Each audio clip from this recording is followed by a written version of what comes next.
Je ne fais pas partie des pessimistes. Je crois en l'homme. Et j'ai toujours pensé que nous ne céderions ni à la folie, ni à la colère, ni à la cupidité. Que nous trouverions une solution sans détruire ce qui nous est cher.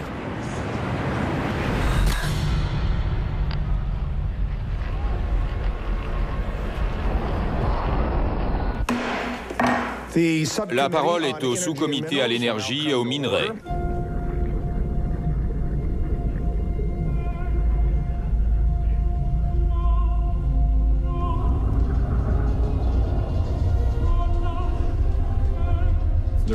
Les gisements de gaz de schiste aux États-Unis contiennent des milliards de mètres cubes de gaz naturel. Les réserves en Amérique du Nord sont telles que certains experts parlent d'un véritable océan de gaz naturel. Nous estimons que le potentiel des 4 principaux gisements est gigantesque et qu'il peut non seulement changer la donne de cette industrie, mais aussi celle du pays tout entier, de son économie et de son environnement. Je représente ici les 30 États qui produisent 99% du pétrole et du gaz de ce pays. Les différentes études menées ces 11 dernières années n'ont conclu à aucune menace crédible sur l'eau potable du fait de la fracturation hydraulique. Des inquiétudes ont cependant été exprimées quant aux méthodes d'extraction de ces ressources. Certaines techniques, telles que la fracturation hydraulique, ont été décrites comme risquées sur le plan environnemental et insuffisamment réglementées. La presse et Internet ont avancé que 6 États avaient enregistré plus de 1000 cas de contamination de la nappe phréatique suite à la fracturation hydraulique. Ces faits ne sont pas exacts. Je suis donc convaincu que la fracturation hydraulique est correctement réglementée par les États et ne nécessite pas d'études plus poussées. Merci pour ce tour d'horizon. Merci. Merci. Merci. Et merci à nous tous. Ne le remerciez pas trop vite, lui. Bonjour. Je m'appelle Josh Fox. Commençons par le commencement. Ça, c'est Dick Cheney. Non, je vais commencer autrement. Ça, c'est ma maison. Elle est située au milieu des bois, au bout d'un petit chemin dans un endroit baptisé Mylandville, en Pennsylvanie. Elle date de l'année de ma naissance, en 1972. Ce sont mes parents et leurs copains hippies qui l'ont construite. Et avec mes frères et sœurs, on y a tous grandi, petit à petit. Il y a un cours d'eau qui passe en bas de chez nous et qui se jette dans le fleuve Delaware. J'apprends de plus en plus de choses sur la façon dont les cours d'eau sont liés. En 1972, l'année de ma naissance, Pete Seeger et une bande de joueurs de banjo rappelaient à la ville de New York que si elle polluait la partie supérieure de l'Hudson, et en particulier les bassins versants, elle n'aurait plus d'eau potable. This land was made for you and me. En 1972, Richard Nixon a fait voter la loi sur la protection de l'eau. Ça a été une période marquée par des avancées environnementales. C'était la guerre froide, mais c'était aussi la naissance du concept de temps libre et de tenue décontractée. Les ordinateurs et la technologie étaient censés mener à l'avènement de la semaine de 4 jours, et tout le monde allait désormais avoir le temps de gambader dans les champs et descendre les rivières. À New York, on construisait ceci. Mais à 150 km de là, à Mylandville, sur les bords du Delaware, nous construisions cela. Le premier mot que j'ai appris à dire était marteau. Nous sommes en 2009. Un jour, je reçois un courrier de la compagnie du gaz naturel qui me dit que mon terrain se trouve sur une formation appelée gisement de Marcellus, qui s'étend à travers la Pennsylvanie, New York, l'Ohio et la Virginie occidentale. Et que ce gisement, c'est l'équivalent de l'Arabie saoudite en matière de gaz naturel. Je pouvais donc lui louer mon terrain et recevoir en échange 9 500 $ par hectare. Avec mes 10 hectares, ça me faisait près de 100 000 $. À portée de main, comme ça, aussi facilement. Vous avez sûrement vu des spots à la télévision qui vantent la propreté du gaz naturel. American shale basins contain an ocean of natural gas. What I want is to use our resources in America. It's cheaper and it's ours. It's ours. Que se passerait-il si les États-Unis et le reste du monde adoptaient massivement le gaz naturel? We've cracked the code for natural gas supply. Ce que j'ignorais, c'est que le projet de loi sur l'énergie de 2005, adopté par le Congrès grâce à Dick Cheney, dispense l'industrie pétrolière et gazière de respecter la loi sur l'eau potable, l'air pur, la protection de l'eau, la responsabilité en cas de pollution, ainsi qu'une dizaine d'autres réglementations environnementales et démocratiques. Et avec la levée de toutes ces restrictions, des sociétés comme Encana, Williams, Cabot Oil and Gas et Chesapeake se sont mises à exploiter la nouvelle technologie Halliburton et ont lancé la plus grande campagne d'extraction de gaz naturel de l'histoire des États-Unis. 34 États sont aujourd'hui concernés. La méthode employée a pour nom fracturation hydraulique ou hydrofracturation. Elle consiste à injecter massivement un mélange d'eau et de produits chimiques à 2500 mètres sous terre. La fracturation en elle-même est comme un mini-séisme. Sous la pression, la roche se casse et libère le gaz. Pour fracturer, il faut du liquide de fracturation, qui se compose de 596 substances chimiques. Certaines ont des noms imprononçables ou sont inconnues. D'autres sont tristement célèbres. Inhibiteurs de corrosion, gélifiants, additifs de forage, biocides, agents anti-tartre, auxiliaires de fractionnement liquide, additifs de viscosité et concentrés liquides de tenue des gels. Il ne reste plus qu'à ajouter de l'eau. Le forage d'un puits nécessite entre 4 et 26 millions de litres d'eau. Et quand on pratique une nouvelle hydrofracturation dans un puits existant, il faut à nouveau la même quantité d'eau. Or, un puits peut être hydrofracturé jusqu'à 18 fois. Ils ont commencé dans l'Ouest, Nouveau-Mexique, Colorado, Texas, Wyoming, Oklahoma, puis direction le Sud, Arkansas, Louisiane et Alabama. 450 000 puits multipliés par 18 et par 4 à 26 millions de litres d'eau. Ça fait environ 151 000 milliards de litres d'eau, le tout imprégné des 596 substances chimiques du liquide de fracturation. Et maintenant, ils arrivent dans l'Est. Ils proposent de creuser 50 000 puits sur une portion de 120 km le long du fleuve Delaware et des centaines de milliers d'autres dans l'État de New York, de Pennsylvanie, de l'Ohio et de Virginie occidentale. Entre 1972 et aujourd'hui, soit durant toute ma vie, tout ça avait été protégé.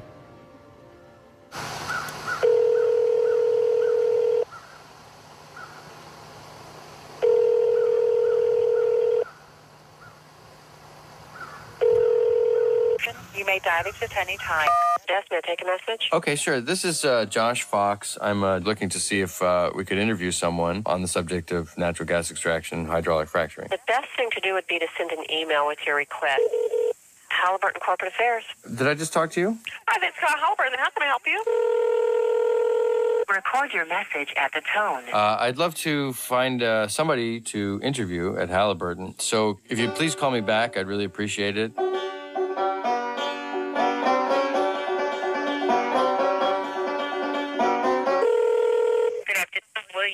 Please leave a voice message for Thank you for Chesapeake Energy Corporation, the nation's leading producer of natural gas. Okay, What's 405 area code? Oklahoma. I'd be interested to see if there's any way to get an interview with T. Boone Pickens, to see if there was any possibility of... Okay, well, I'm going to have to transfer you to... Please reach Cabot Oil and Gas. Please leave a name and I will return your call. After the tone, please record your message. Who is the audience for this? General public. I think we'll decline, but thanks for calling.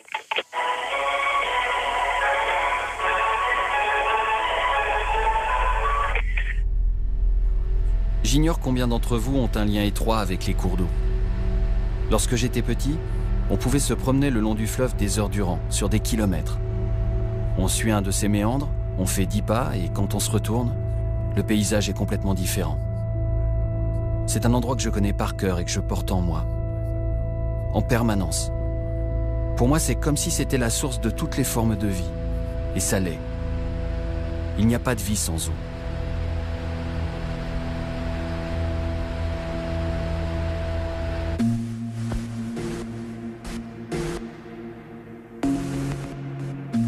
Les forages de puits les plus proches de chez moi se situent à Dymock, en Pennsylvanie, à environ 65 km de la frontière avec l'État de New York. La compagnie Cabot Oil and Gas de Houston y a creusé plus de 40 puits en quelques mois. C'est un endroit reculé, où il n'y a pas d'autoroute. Un endroit où on peut facilement se retirer du monde et de soi-même, disparaître complètement. Je décide d'y aller, parce que j'ai entendu beaucoup de plaintes et que les autorités chargées de la protection de l'environnement en Pennsylvanie affirment que tout va bien.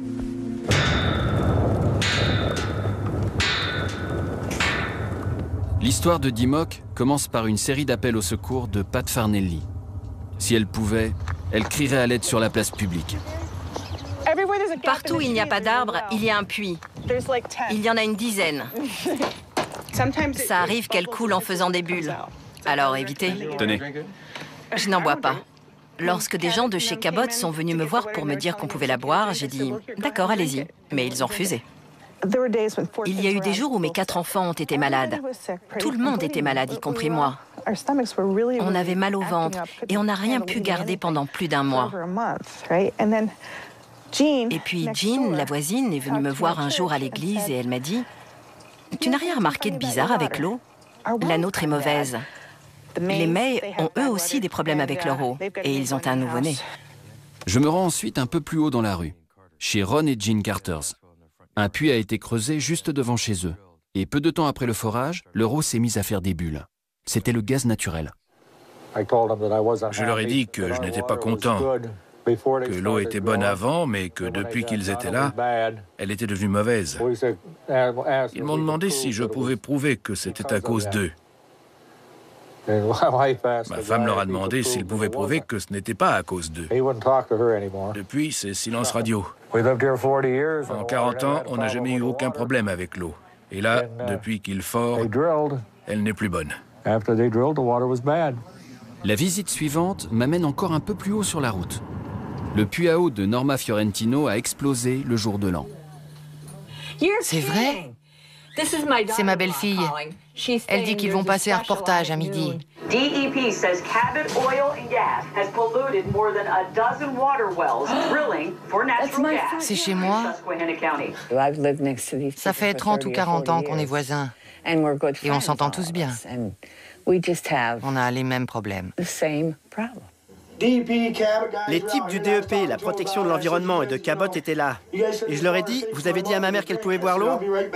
Attendez, je vais vous chercher un verre. Et là, ils ont tous baissé la tête et ils ont refusé de boire.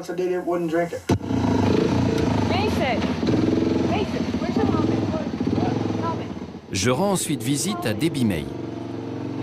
No helmet, no bike, understand? Anthony, you should have a helmet on too. Go farm.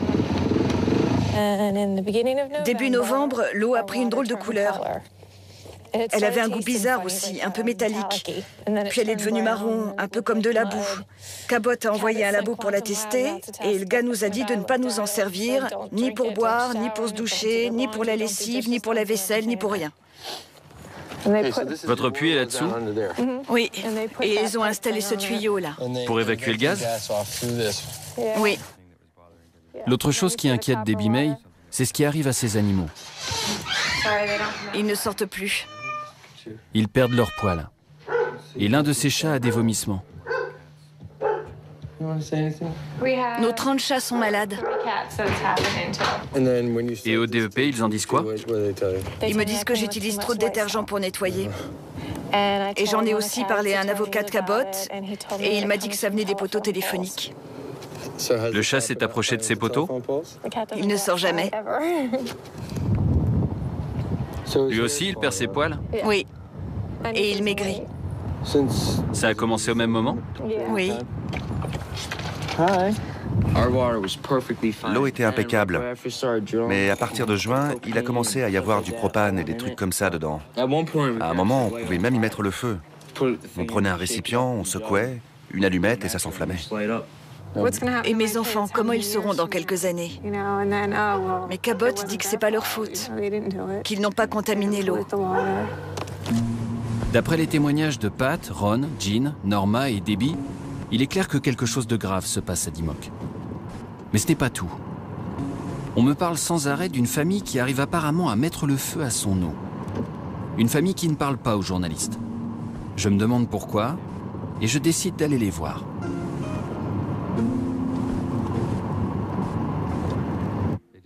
Ils ne veulent pas que leur visage apparaisse, donc je filme leurs pieds. Mais ils veulent bien me montrer leurs échantillons d'eau. Ils me disent « On sait que vous voulez qu'on y mette le feu, mais ce n'est pas possible. On a bouché le puits.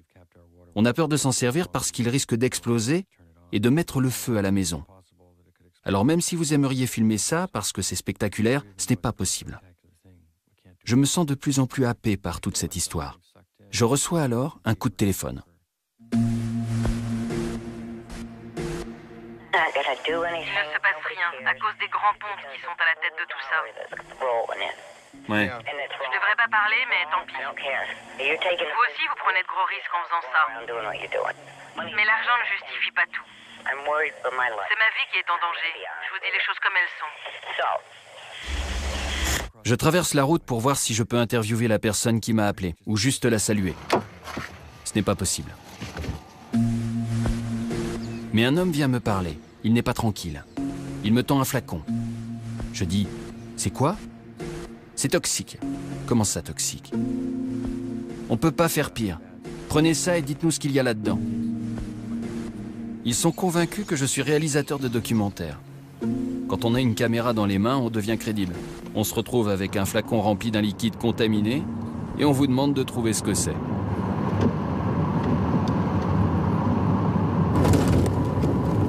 J'ai une petite idée de ce que ça peut être. J'ai entendu parler de ce qu'on appelle l'eau de production, qui remonte du sous-sol et qui est contaminée par les fluides hydrauliques. Et cette eau est rejetée illégalement dans les champs et les cours d'eau. J'ai aussi entendu parler d'ouvriers brûlés aux mains et au visage par des substances chimiques. Et voilà que je me retrouve avec dans les mains un flacon d'un liquide inconnu et jaunâtre. Il me faut plus d'informations, alors je rappelle la personne. Ce que vous m'avez dit sur le flacon que vous m'avez donné, ça m'intrigue. Sans me donner aucun nom ni quoi que ce soit, vous pouvez me dire si ça a été rejeté dans un endroit où ça n'aurait pas dû l'être? Comme un cours d'eau ou un champ? Oui.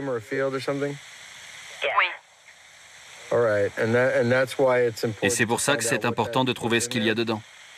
Oui. Donc si j'arrivais à analyser ce liquide, ce serait une bonne chose, c'est ça? Oui. La liste de ce qui se passe à Dimmock commence à s'allonger.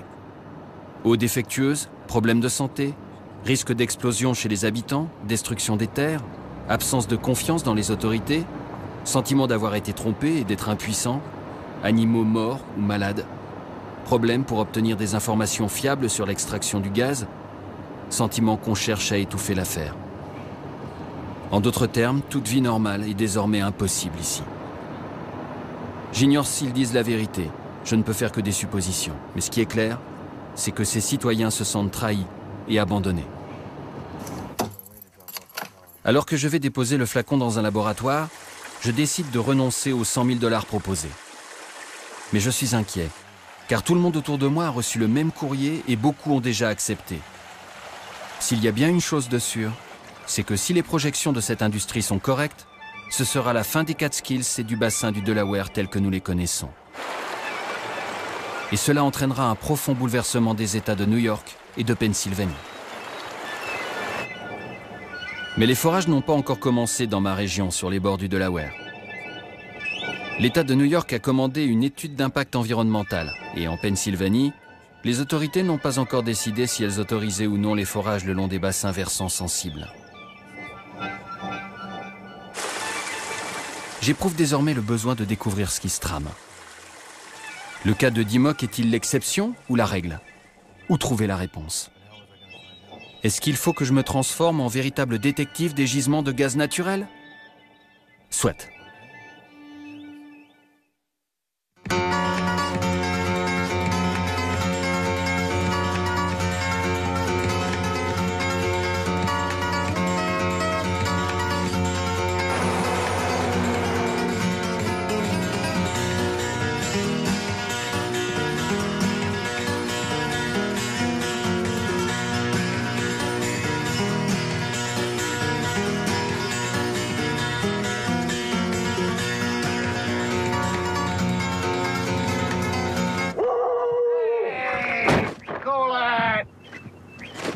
Well, you be careful, because that one's known to nip butts.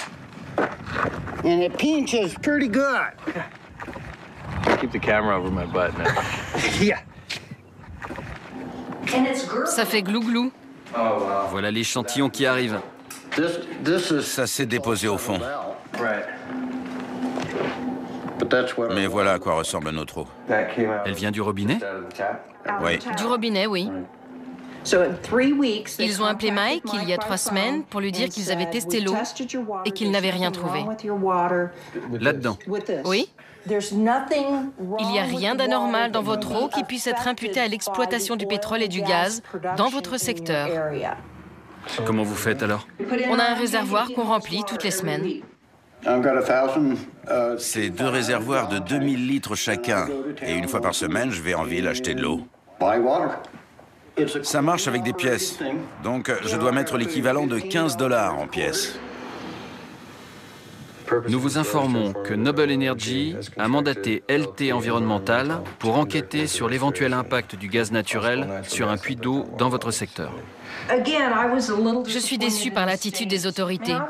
On a un problème ici, c'est évident. Il y a 2 semaines, il y a eu une réunion et j'ai préparé une intervention où je reprenais tout. Mais le soi-disant directeur de la compagnie, il était là. Question suivante. C'était Dave? Neil, Nesline, quelque chose comme ça. Ouais, il nous a viré de son bureau il y a 2 jours. Est-ce qu'il y a un thème dans votre documentaire, un message que vous voulez faire passer? Je suis tout à fait désolé. Je vous souhaite bonne chance pour votre documentaire. Je serais ravi de vous parler hors caméra, mais là, ce n'est pas possible. Nous vous recontacterons. D'accord? Ouais. Encore toutes mes excuses. Bonne continuation et bonne journée. Merci.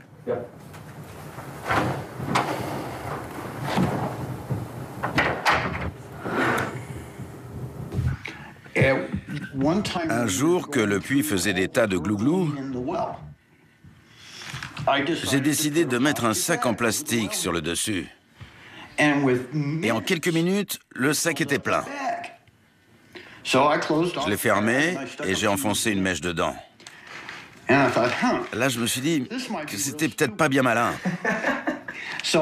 Alors je suis rentré et j'ai dit à Marsha, commence à faire le numéro des urgences. Et si ça tourne mal... Tape le dernier chiffre. Exactement. Donc j'étais là avec mon sac de je sais pas bien quoi, et j'ai allumé la mèche. Et il a commencé à flotter en direction de la route. Et moi, oh non, il y a un camion qui va passer et ça va le faire exploser.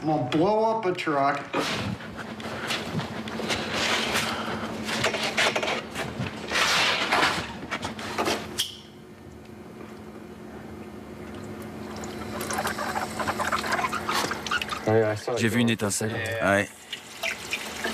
Il faut attendre quelques secondes.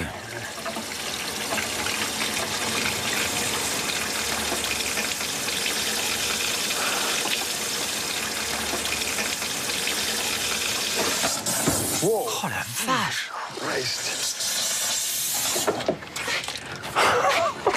C'est la plus belle que j'ai jamais eue. Ça sent le cochon grillé. Ah, j'y crois pas. Je peux essayer? Ouais. On va prendre ça, on sait jamais. Ne pas boire cette eau. Oh, c'est dingue.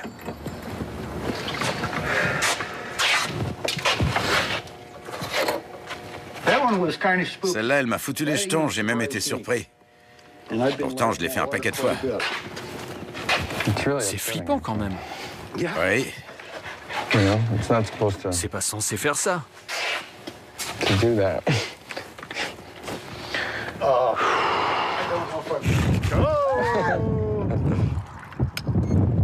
C'est pas très ragoûtant.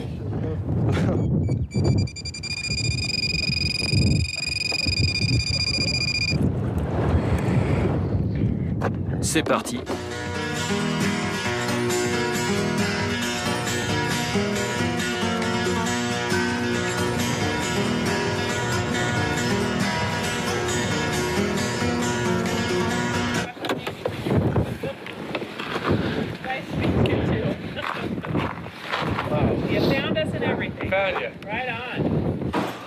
C'est les pluies. En rouge, c'est les puits. Oui. C'est ici qu'on vit. D'où le nom de zone rouge. Oui. New information tonight on a story you almost have to see to believe. That's right. Flames shooting from faucets inside a home in Fort Lupton. It seemed like such a strange and unusual phenomena. Water so contaminated, it catches on fire. I'm terrified.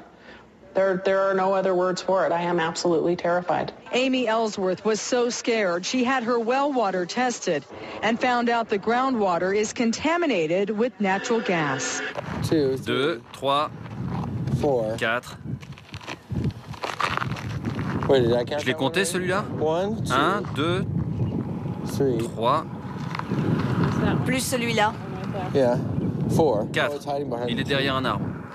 J'en vois 7 ou 8 d'ici. Ils disent qu'ils ne sont pas responsables, mais ils vous livrent de l'eau. Oui. C'est pour les rapports de bon voisinage, sauf qu'ils s'en fichent du voisinage. Ils ont planté leur falion. Je suis du genre à voir le verre à moitié plein. Il n'y a pas plus optimiste que moi. Je crois en la bonté des gens et je le répète à longueur de journée. Je crois vraiment que les gens sont bons. Et je suis persuadée que les choses finissent toujours par se régler comme elles doivent se régler. Je vais défendre mes positions et je vais me battre jusqu'au bout. C'est quelque chose d'impossible à expliquer aux gens. On ne peut pas leur faire comprendre comment une part de soi-même peut être détruite par les autres lorsqu'ils agissent par pur intérêt. Personne ne devrait endurer ce que j'ai enduré, à les appeler en les suppliant de m'aider et eux qui refusent. C'est là que le système ne va pas. Shock is one word for it. Terror is probably more effective. That's because Amy is living in a home that could explode. And now we've learned she isn't the only one. It just like popped and caught on fire, and Renee McClure discovered her water is also flammable after she saw our story last night. I want to know that we're safe. Renee worries her family has been drinking the contaminated water for years. This is your bus? Yeah, my school bus. It just seems like in the last year. J'ai l'impression que depuis 1 an et demi, je suis sans arrêt malade. And I've always been healthy. J'ai toujours été en bonne santé jusque-là. C'est pour ça que je me demande ce que c'est. J'ai tout le temps mal à la tête. Au moins 2 ou 3 migraines par semaine. Le reste de la famille aussi a des migraines. Mais les miennes sont tellement fortes qu'il faut que je m'allonge. C'est depuis que vous habitez ici? Oui. J'aimerais bien m'adresser aux membres du Congrès et leur dire qu'on habite dans le Colorado, que c'est censé être un État verdoyant, mais qu'on ne peut même pas avoir d'eau potable ici. 1 verre ou 2, ça va sans doute, mais à la longue... C'est écrit qu'il y a du trichlorobenzène dans votre eau. C'est quoi?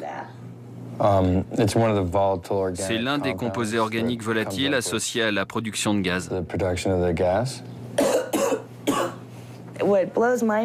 Ce qui me dépasse, c'est que la Commission de conservation du pétrole et du gaz est censée être au service des gens. Mais elle ne l'est pas. Elle ne sert qu'à aider les compagnies pétrolières et gazières. Et quand je leur ai demandé qui est censé être au service des gens, ils m'ont répondu « Personne. Prenez un avocat. » Texto.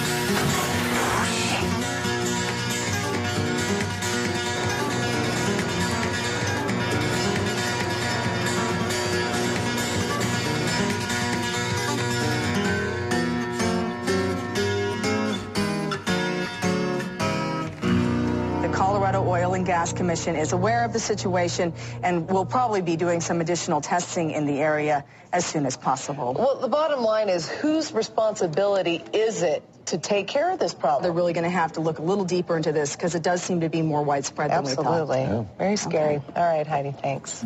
Soyons clairs. I'm not here Je ne suis pas ici pour exprimer les opinions de l'EPA, l'Agence de protection de l'environnement. Je mettrai Weston Wilson. Ne s'exprime pas au nom de l'EPA, même s'il travaille pour elle. En 2004, l'EPA a enquêté à travers le pays sur divers cas de contamination de l'eau due à la fracturation hydraulique.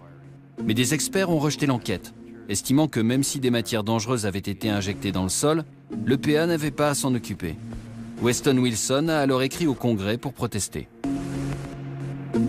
Il a souligné que parmi les experts, 5 des 7 auteurs de l'enquête semblaient être partie prenante, et qu'il était donc dans leur intérêt que l'EPA ne poursuive pas son enquête. Ils avaient tiré des conclusions manifestement ridicules. Ils avaient prouvé que c'était toxique, mais ils affirmaient qu'il n'y avait pas de risque. Ça n'avait aucun sens, c'était totalement ubuesque. Avant de devenir vice-président, Dick Cheney avait été PDG d'Haliburton de 1995 à 2000. L'une de ses premières mesures en tant que vice-président a été de créer l'Energy Task Force, qui s'est réunie jusqu'à 40 fois avec des industriels, mais une fois seulement avec des défenseurs de l'environnement. Soutenue par l'industrie à hauteur d'une centaine de millions de dollars, l'Energy Task Force a largement contribué à l'adoption d'une clause modifiant la loi sur l'eau potable. Cette clause autorise exclusivement les industriels du pétrole et du gaz à injecter librement des matières connues pour être dangereuses dans les nappes phréatiques ou à proximité. Elle a été adoptée dans le cadre de la loi sur l'énergie de l'administration Bush en 2005. Les recherches se sont arrêtées à ce moment-là. Absolument tout s'est arrêté. Nous étions catastrophés par le fait de devoir enterrer, sans mauvais jeu de mots, ce secret, car la toxicité était avérée. Mais lorsqu'un président ordonne à son administration de ne pas enquêter et de favoriser l'industrie, nous obtempérons. Ces industries, ça fait une centaine d'années qu'elles achètent ceux qu'elles contaminent. Elles achètent les terres et signent un accord de confidentialité avec ceux qui prétendent que ces terres sont contaminées par la production pétrolière et gazière. C'est aussi ça les pratiques de l'industrie. Selon vous, c'est donc à l'industrie d'apporter les preuves, pas aux gens. On est aux États-Unis. On ne devrait pas pouvoir soupçonner les industriels de garder un secret, surtout s'ils opèrent dans notre jardin. Ça devrait être à l'industrie de prouver aux autorités que ces pratiques sont sans danger. C'est sur ce que les citoyens nous disent qu'on devrait enquêter, mais nous ne le faisons pas. On ferme les yeux alors qu'on est aux commandes. Et n'allez pas croire que l'élection d'Obama ait encore changé quoi que ce soit au fonctionnement de l'EPA. Même s'ils ont tort, les gens ont droit à une enquête. Ce sont des citoyens américains. En tout cas, ils n'ont certainement pas à être exposés à des produits chimiques sans le savoir. C'est contraire à nos valeurs. Je comprends vos questions et votre frustration de voir que ce genre de schéma se répète. Mais pour l'instant, nous ne sommes pas sur le coup.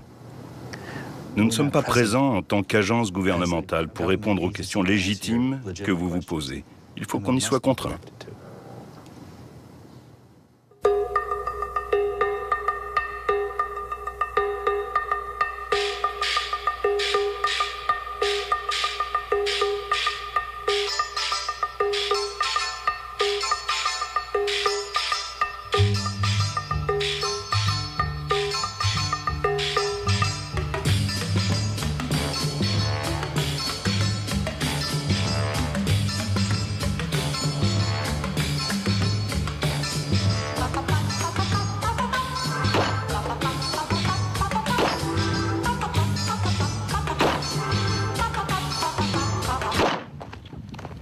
Glycol ethers. It says extreme danger. Yeah. Yeah. Extreme health hazard. Yeah. It's almost like having a loaded gun in your hand there, standing there, isn't it? And then you can zoom in. I'm gonna take this nice and slow.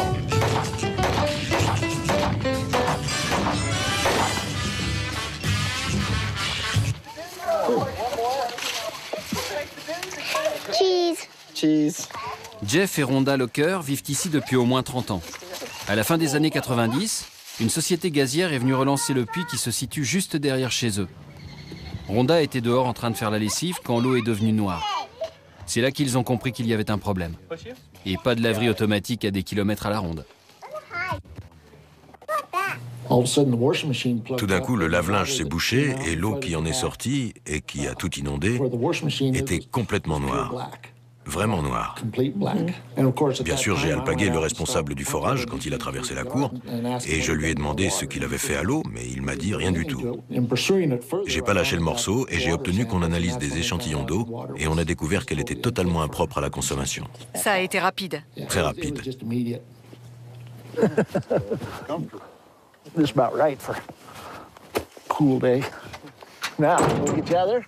Les Lockers ont menacé d'attaquer la compagnie en justice.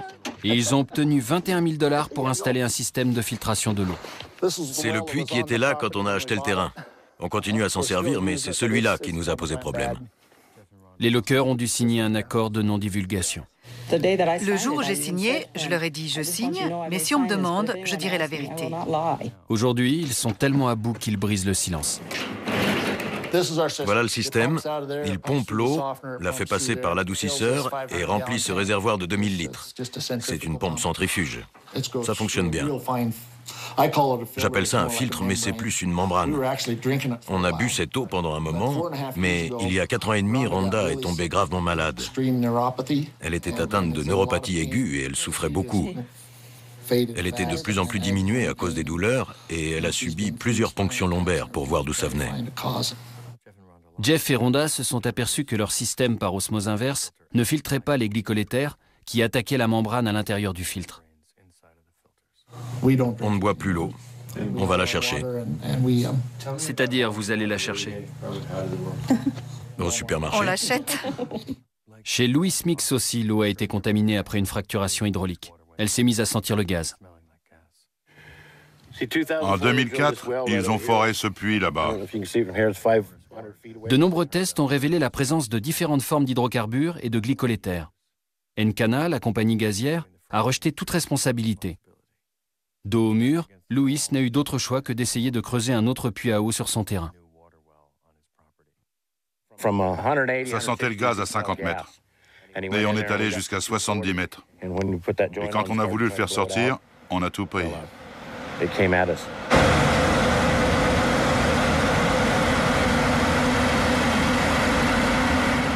Du gaz naturel s'est échappé du puits à eau de Louis Mix pendant plus de 3 jours.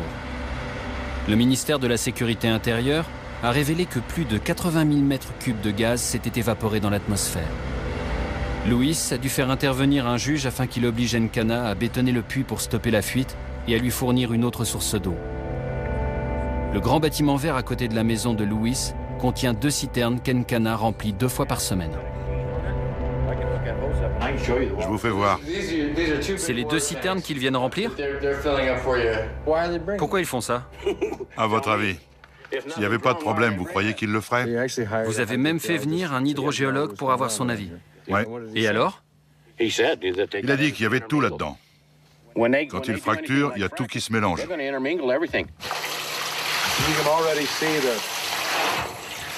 On va voir des petites nappes apparaître à la surface, comme du pétrole. J'en ai déjà vu.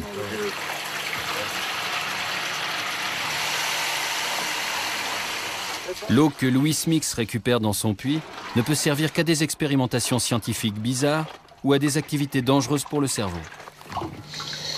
Oh la vache! Vous en boiriez? Jamais de la vie. Elle est normale, mon eau? Ça sentait la térébenthine, ce produit chimique qui monte direct au cerveau et qui vous étourdit. C'est criminel, une eau pareille. Et si je prenais cette eau avec ces produits chimiques et que j'allais l'acheter dans le puits du patron d'Encana, il se passerait quoi? Ils me foutraient en tôle que ça traînerait pas. Et eux ici, ils font ce qu'ils veulent. Ils n'ont même pas à nous dire ce qu'ils mettent là-dedans. La démocratie et le respect de l'autre n'ont pas cours ici. Exactement. Et je vais vous dire un truc. Je vous promets, j'ai jamais vu des mensonges pareils. Ils font que mentir. Et nous, on n'a pas été élevés comme ça. Chez nous, quelqu'un qui fait que mentir, il vaut rien du tout. C'est des adultes et ils mentent. Et pourquoi? Pour le pognon, point barre. On a fait tester l'eau et ils ont trouvé du glycol. Ça nous a coûté 4 400 $. Ça fait comme une pellicule plastique. Les glycoléthaires sont inodores, incolores et ce sont des composants liquides du plastique. En approchant son chalumeau de l'eau, Louis a trouvé un moyen pas cher de détecter les glycolétères. Ou bien il a mis au point une recette made in Wyoming pour fabriquer du plastique.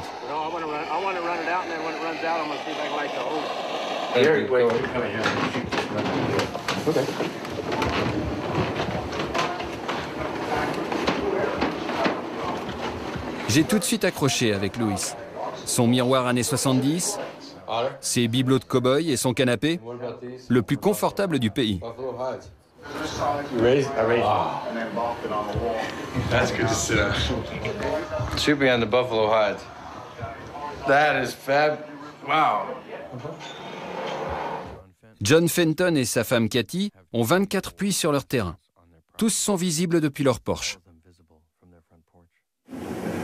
J'ai grandi ici et à une époque, il n'y avait rien. Pas de forage, rien. Maintenant, il y en a à perte de vue. Oui, partout. On voudrait vendre ici, mais avec le problème de l'eau, regardez, on est dépossédé de nos droits.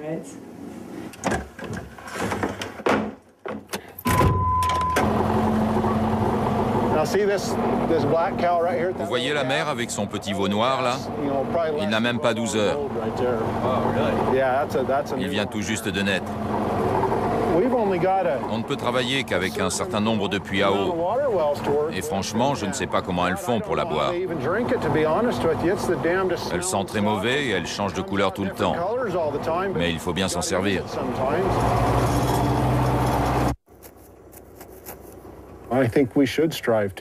On doit s'efforcer de protéger l'environnement au maximum. Ces champs, c'est notre gagne-pain. Cette herbe verte, c'est de l'argent. C'est de l'engrais, ça nourrit les bêtes, ça sert à tout. Et eux, ils viennent ravager tout le coin. Ils creusent des puits et ils répandent des produits toxiques. Et pour couronner le tout, il y a le gravier, les gros bouts de métal et leur pipeline.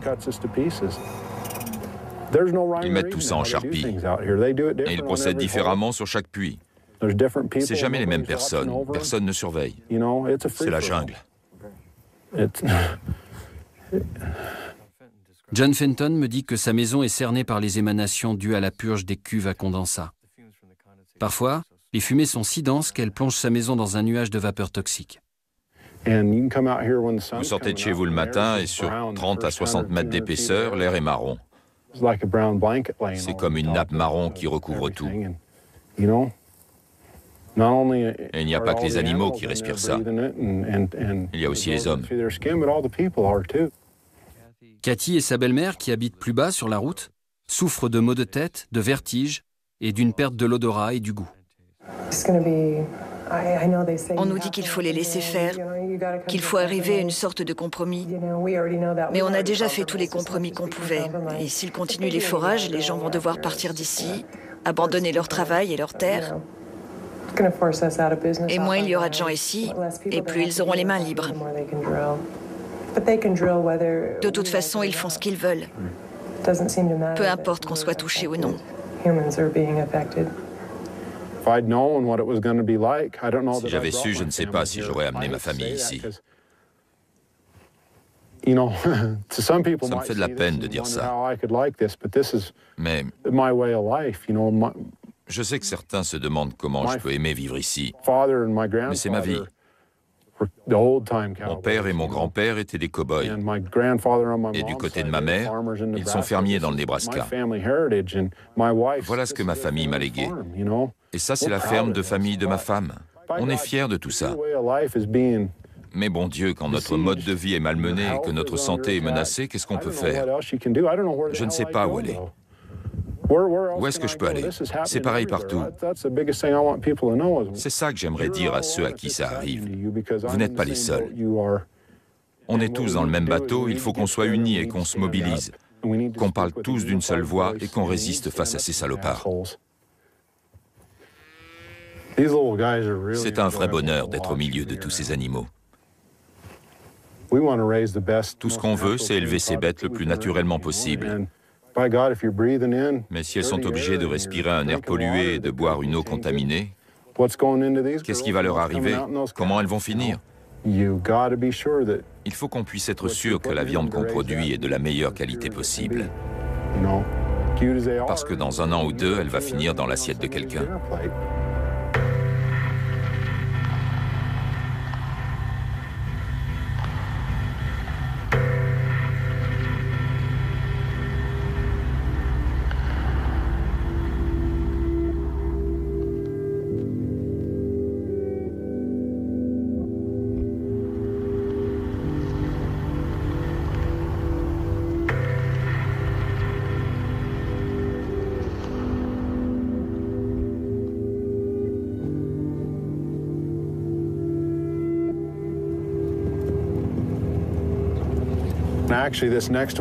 Le puits vers lequel on se dirige, c'est sans doute un de ceux qui nous ont causé le plus de tort à Cathy et à moi.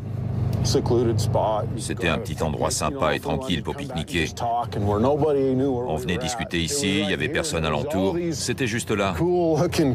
C'était un bel endroit avec les roches, tout ça, mais maintenant il n'y a plus rien. Un bulldozer est passé et il a tout emporté.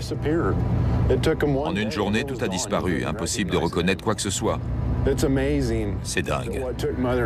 Il faut des millions d'années à la nature pour arriver à ça, et en quelques heures, les machines détruisent tout.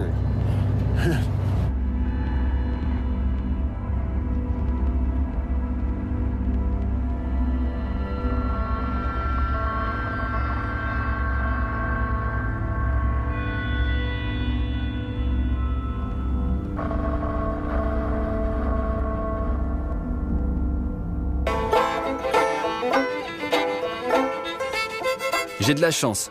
Entre chez John Fenton et ma destination suivante, il y a Wind River Canyon, l'un des plus beaux paysages des États-Unis. Presque de quoi me faire oublier mon prochain point de chute. Je me rends dans un de ces paysages lunaires que j'ai déjà vu en photo, l'un des gisements de gaz naturel les plus grands et les plus productifs des États-Unis.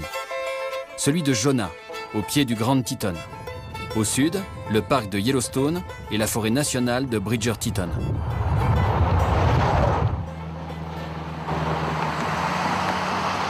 Le comté de Sublette, 12 800 km², soit à peu près la superficie du Connecticut.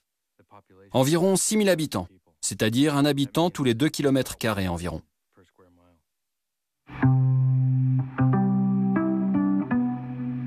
La majeure partie du comté est gérée par le BLM, le Bureau de la gestion des terres. C'est une fiducie d'intérêt public. Les terres nous appartiennent donc à tous. On peut y camper où on veut. La mission du BLM consiste à garantir la bonne santé, la diversité et la productivité de ces terres pour l'usage, récréatif ou non, des générations présentes et à venir. En 2001, l'Energy Task Force de Dick Cheney a demandé au BLM de trouver de nouvelles terres fédérales pour exploiter le pétrole et le gaz. Et à l'occasion de ce que certains ont appelé le plus grand transfert de l'histoire de terres publiques au secteur privé, Dick Cheney a convaincu le BLM de louer des millions d'hectares à des compagnies gazières. Le derrick qu'on voit ici, c'est une foreuse. Elle est installée pour 3 à 4 semaines, le temps de creuser un trou de 3 à 2500 mètres de profondeur dans la formation schisteuse. La complétion de chaque puits, c'est-à-dire la phase de préparation du puits plus la première fracturation, nécessite 1150 trajets en camion. Ça se répartit comme ça. Mobilisation de la foreuse et construction des routes, 10 à 45 camions. Foreuse, 30 camions. Fluide et matériel de forage, 25 à 50 camions. Équipement de forage, coffrage et tiges de forage, 25 à 50 camions. Mobilisation et démobilisation de l'installation de complétion, 15 camions. Fluide et matériaux de complétion, 10 à 20 camions. Équipement de complétion, 5 camions. Équipement d'hydrofracturation, camions de pompage et cuves, 150 à 200 camions. Sans oublier l'eau pour la fracturation, 400 à 600 camions citernes par puits. Oui, vous avez bien entendu. Élimination des eaux usées, 200 à 300 camions. Ce qui signifie que sur toute l'eau injectée, la moitié seulement est remontée en surface. Ceci est une fosse de rétention de ce qu'on appelle des eaux usées, de l'eau de fracturation, ou comme l'industrie préfère la nommer, de l'eau de production. En attendant d'être récupérée pour être éliminée ailleurs, elle est déversée dans une fosse. Tapissée de terre, d'argile ou même bâchée, ça n'en demeure pas moins une fosse, d'où une grande partie de l'eau s'infiltre dans le sol. Ces feignants?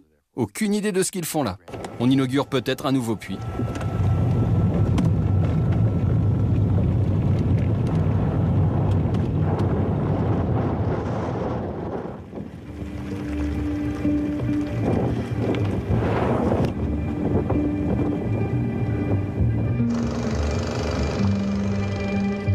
J'ai fait allusion à la question de l'élimination des eaux. 200 à 300 camions par puits, ça fait beaucoup d'eau à traiter. Pour contourner le problème, l'industrie utilise des évaporateurs par atomisation. L'eau est pulvérisée en plein soleil pour qu'elle s'évapore mieux. Vous devez vous dire comme moi, c'est n'importe quoi, cette eau contient des produits chimiques et des particules organiques volatiles toxiques. Ça entraîne la formation d'ozone et de polluants atmosphériques dangereux, et ça retombe sous forme de pluie chimique ou acide sur les cultures. Chaque puits possède sa mini-raffinerie et son unité de stockage. Ce qu'on voit à l'image est un séparateur. Lorsque le gaz sort de terre, il est mouillé. Le séparateur le chauffe à 100 degrés et élimine l'eau par évaporation. Les BTEX, c'est-à-dire les composés volatiles organiques que sont le benzène, le toluène et les xylènes, entre autres, s'évaporent sur place. Le gaz est ensuite acheminé par pipeline vers d'autres unités de raffinage. Ce qu'on voit près des puits, ce sont des cuves à condensat. Les condensats sont stockés là en attendant d'être enlevés par camion. On en trouve dans l'eau de production, inutilisable, ou dans le kérosène dégradé. Ils sont entreposés là comme une bombe à retardement, rejetant 24 heures sur 24 des composés organiques volatiles dans l'atmosphère. Le département de la qualité environnementale du Wyoming a indiqué à de nombreuses reprises que l'ozone avait atteint des niveaux dangereux. L'ozone est utile dans la haute atmosphère car il nous protège des rayons du soleil. Mais au sol, il attaque les poumons. L'air dans le comté de Sublette, grand comme le Connecticut, 6000 habitants, est pire que celui de Los Angeles. Ceci est une antilope d'Amérique. Ces animaux n'ont rien à voir avec l'industrie gazière. Mais les gisements de Pinedale Anticline et de Jonah sont situés en plein milieu du couloir de migration qu'ils empruntent depuis 1000 ans, tout comme le cerf hémione et le tétras des armoises. Ces 3 espèces sont en danger et leur population enregistre un important déclin depuis 2005. Ces foreuses me font en fait penser aux toutes premières voitures. Pas de pare-brise, pas de siège solidement fixé, pas d'airbag ni de ceinture de sécurité et aucun crash test préalable. De vrais dangers publics.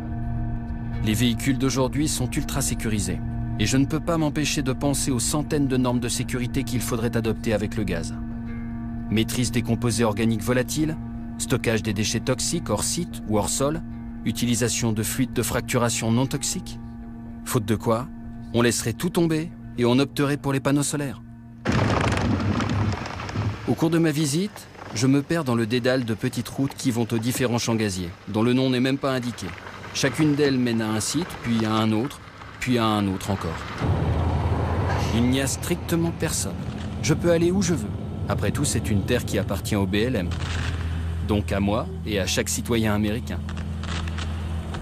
Personne ne me dit que je n'ai rien à faire là.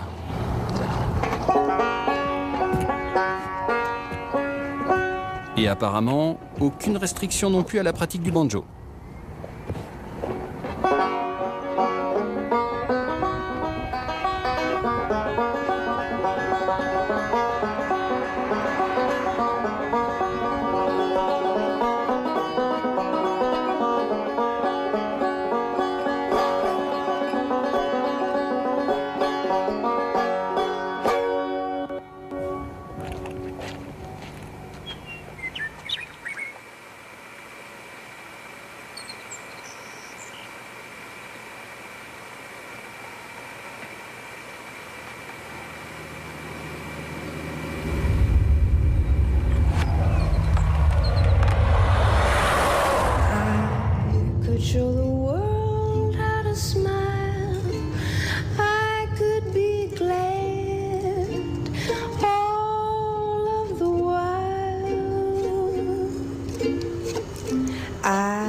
Turn the gray skies to blue if I had you.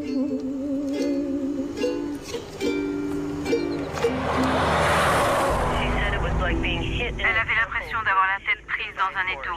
Elle a réussi à remonter dans son camion et à s'en aller, mais elle a été malade comme un chien toute la nuit. La santé de ces gens est fichue. Ils ne peuvent plus rien faire, ils ne peuvent plus habiter chez eux ni sortir. Il y a quelqu'un qui a un respirateur, et il y a aussi cette femme qui a une tumeur au cerveau et qui est dans un état épouvantable. Elle ne peut plus travailler. C'est devenu une invalide. J'ai essayé d'attirer l'attention sur ces personnes. À chaque fois que les médias viennent nous voir, elles se rendent disponibles pour faire en sorte que ça n'arrive pas aux autres.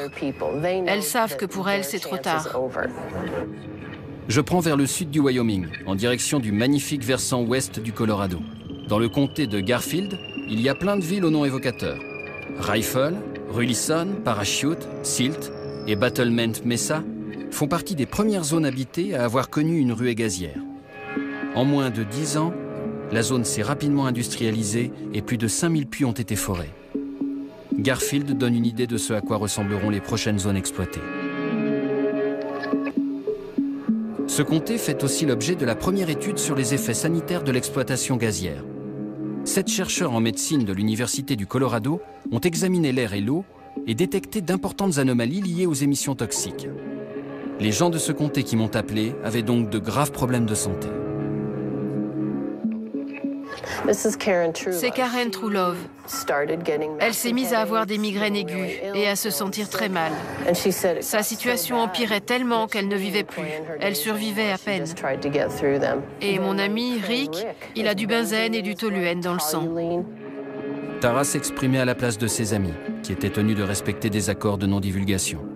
Ceux qui étaient en procès ou qui avaient été indemnisés s'étaient engagés, une fois l'argent versé, à ne pas parler publiquement de leur cas.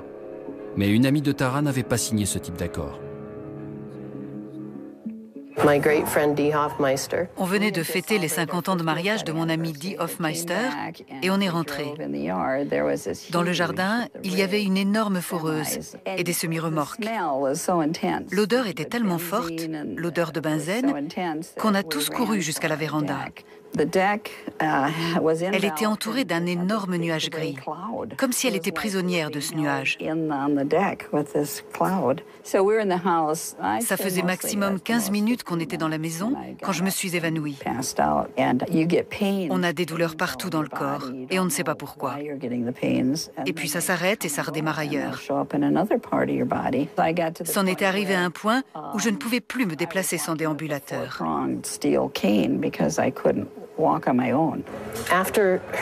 Après ce premier gros malaise, elle n'allait pas très bien.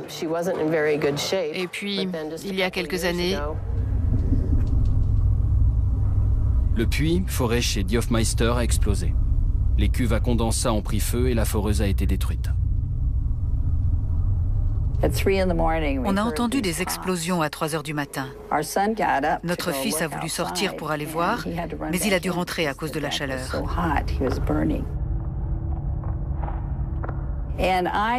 J'ai ouvert les yeux et j'ai essayé de les garder ouverts, mais ça tournait trop. Le lendemain, j'étais encore plus mal et il m'a emmenée aux urgences. Notre fils, sa femme et leurs 4 enfants vivaient ici au premier étage quand tout a commencé. Et les 4 enfants font de l'asthme. Et 2 enfants de mes filles aussi. Ils ont besoin de nébuliseurs en hiver pour respirer. On a un beau terrain, mais on ne peut plus laisser les enfants jouer dehors.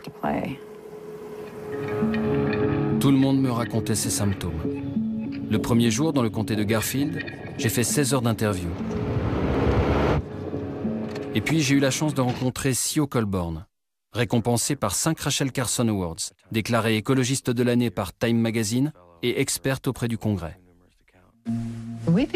On s'est intéressé à ce qui est utilisé pour forer un puits. On a réussi à mettre la main sur des données que le gouvernement devrait normalement recueillir, ce qu'il ne fait pas. Les produits destinés à l'hydrofracturation sont considérés comme des données exclusives, un peu comme la recette de la sauce du Big Mac ou celle du Coca-Cola. C'est grâce au travail de Sio Colborn qu'on sait aujourd'hui des choses sur ces produits, car elle fouille les camions, passe les fiches de sécurité au peigne fin et rassemble des échantillons. Elle a identifié 596 substances différentes dans 900 produits chimiques.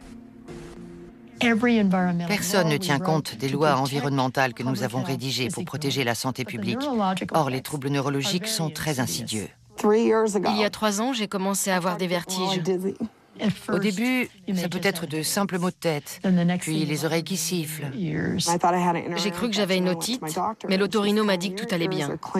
Ou bien on se sent un peu déboussolé, on a des étourdissements. J'ai passé un scanner. Mais ça peut déboucher sur une neuropathie périphérique. Et à ce stade, les dégâts sur le cerveau sont irréversibles. Ça fait 4 ans que j'ai des lésions au cerveau. Je ne sais pas d'où ça vient. Parfois, on enfle. J'avais mal partout, dans les jambes, dans les pieds, partout.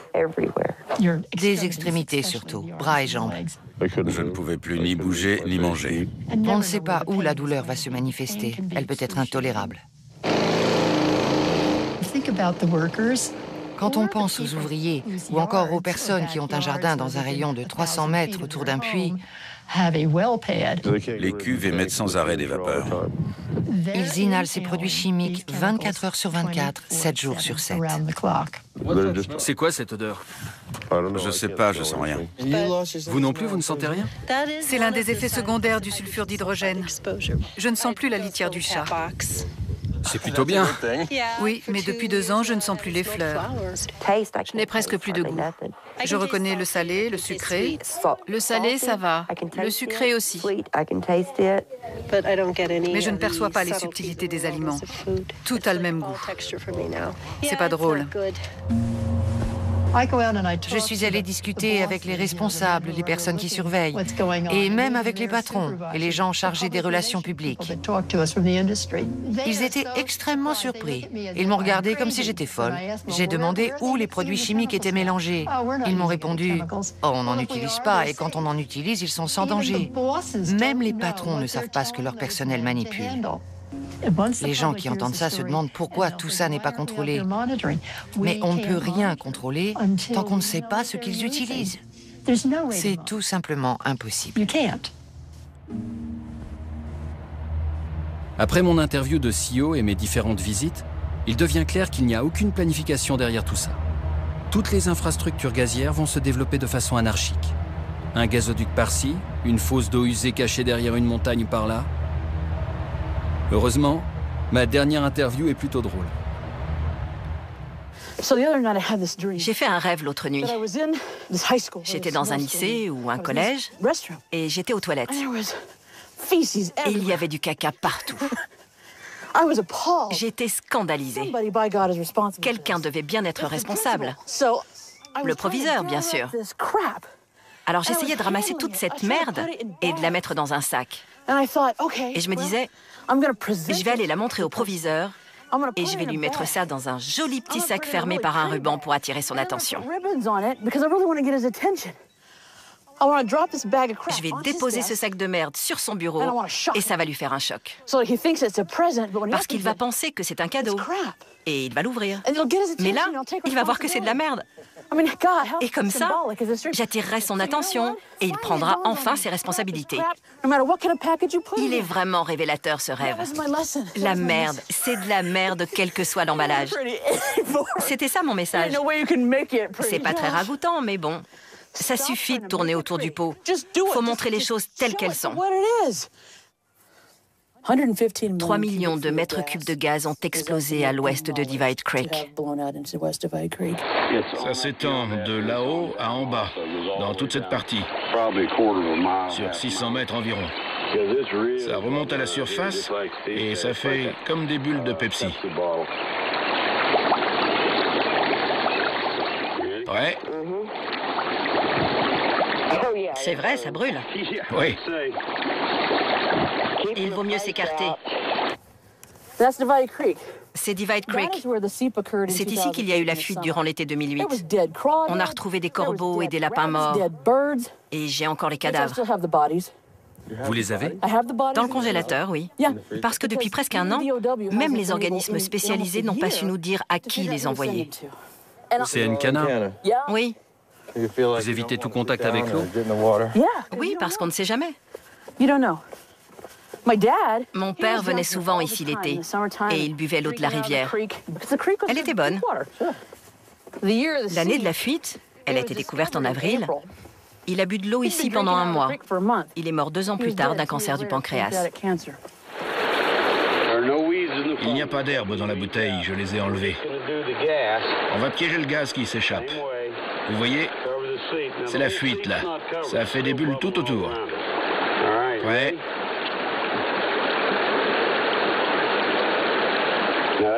La flamme est jaune. La bouteille fait 30 cm de haut et la flamme aussi. Donc on a 60 cm en tout. Ils ont été condamnés pour la fuite? Oui, la plus grosse amende de l'histoire du Colorado, 371 000 $. Mais c'est parce qu'il les a mis sur la paille.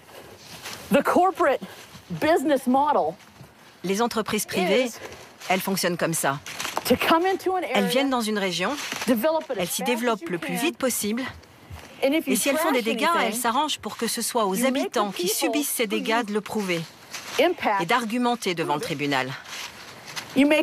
Et s'il y a encore quelqu'un qui s'oppose à elles, elles achètent son silence et voilà.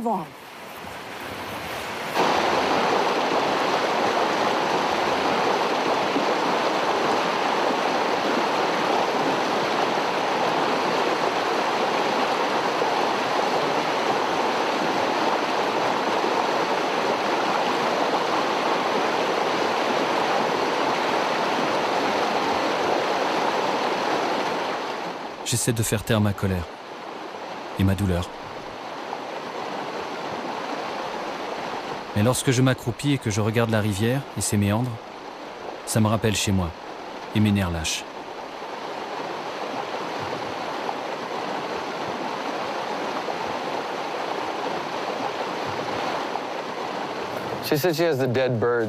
Elle a dit qu'elle gardait les cadavres d'oiseaux et de grenouilles dans son congélateur. Il faut que j'aille voir. Je veux avoir le fin mot de l'histoire.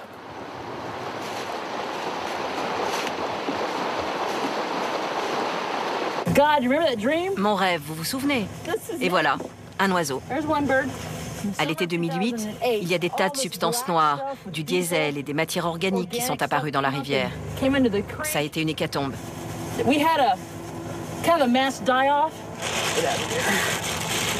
Je les ai gardés au congélateur comme spécimen. Ça, c'est une colombe, et ça, c'est le lapin. Il était juste là où on a trouvé du propane et de l'éthane dans l'eau. Ça me fend le cœur. Pauvre bête. Il ne pouvait pas s'en sortir. Vous aviez imaginé qu'un jour, vous congéleriez des lapins et des colombes pour les faire autopsier? Jamais. Ça me fait froid dans le dos. Ça ne me ressemble tellement pas de garder ces bestioles mortes. Le fait d'essayer de les garder en bon état, c'est complètement contre nature.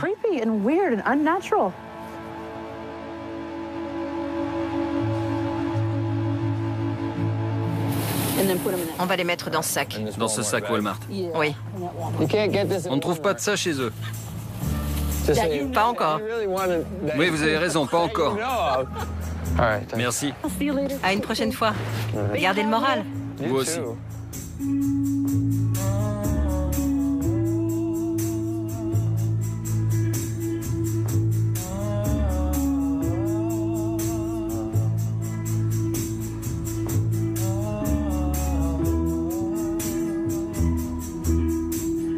This is just a nightmare.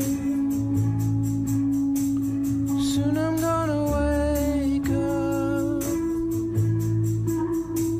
Someone's gonna bring you out. This is I want it. J'aimerais quitter le pays du gaz le plus vite possible. Mais c'est impossible d'y échapper.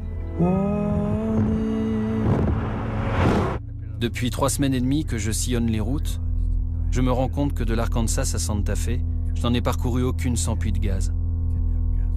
Tous les États finissent par se mélanger. Partout, on me raconte la même histoire. Il a dit, vous voyez ça? C'est une tumeur au cerveau. D'énormes postes de compression sur le terrain des habitants. Je ne m'attarde pas ici. Des foreuses, installées juste de l'autre côté de la rue. Filme, il y a de jolies fleurs. Des cours d'eau contaminés. Ils transforment ce paysage absolument magnifique en un véritable dépotoir. Des raffineries gigantesques qui côtoient des cimetières.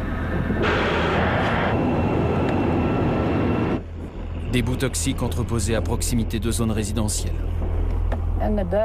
Lorsqu'il y a du vent, ils respirent les fumées toxiques. Trop d'histoires à la fois. Comme un disque rayé. Le même discours qui revient sans cesse comme une plaie béante qu'on vous met sous le nez. Le même regard inquiet partout. On ne peut pas continuer comme ça. Il paraît que la Maison-Blanche a décidé que les centrales du pays allaient fonctionner au gaz naturel. Mais ce n'est pas bien. L'ampleur démesurée de cette campagne de forage est proprement ahurissante. Moi, le détective, je suis totalement dépassé.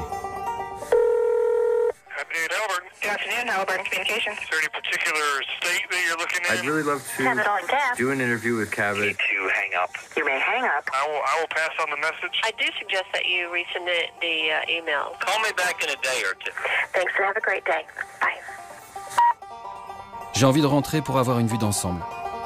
Mais en regardant la carte, je vois que pour rentrer, je dois justement traverser cette vue d'ensemble. Le Texas. La conurbation Dallas-Fort Worth. Le gisement de Barnett, là où tout a commencé.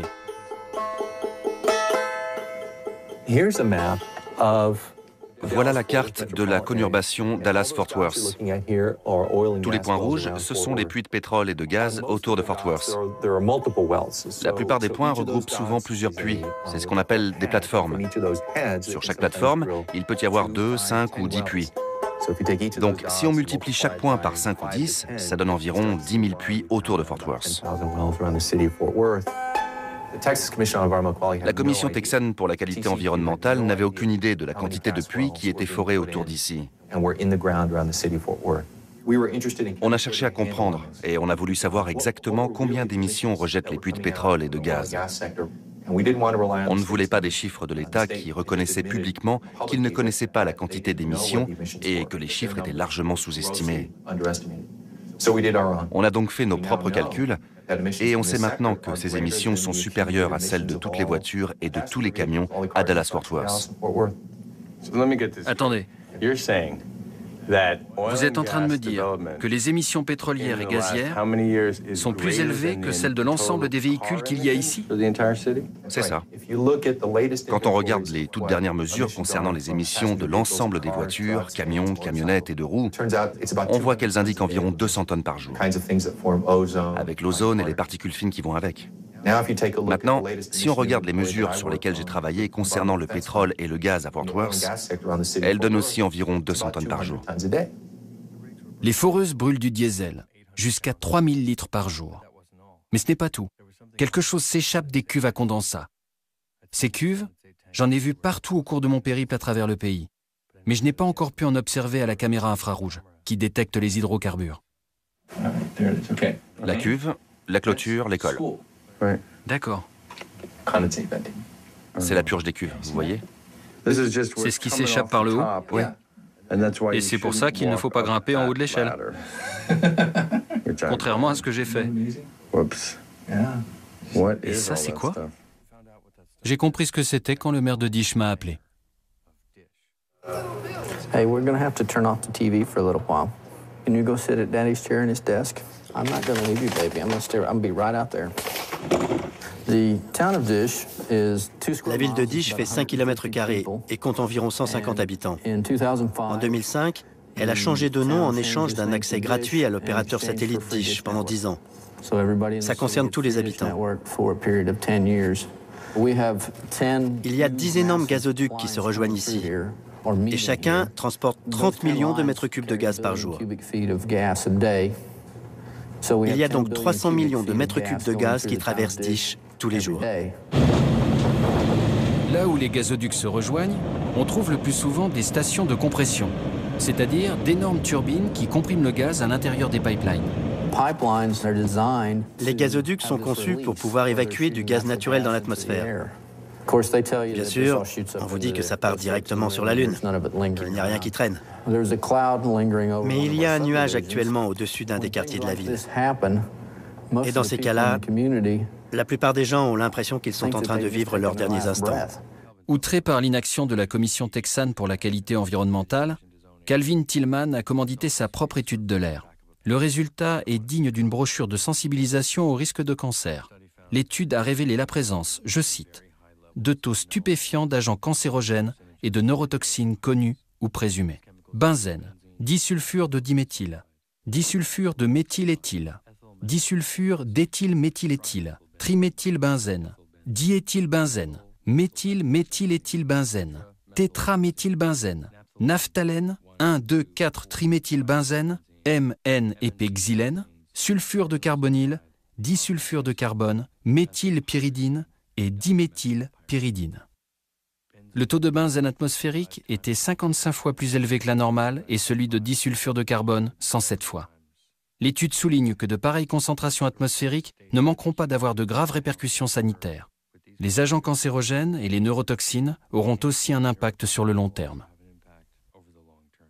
Il y a un détail un peu comique, mais qui en fait ne l'est pas vraiment. C'est qu'il y a un panneau disant de ne pas fumer, et juste en dessous, il y a un barbecue. Donc un jour, quelqu'un va se faire cuire un steak et il fera sauter la ville.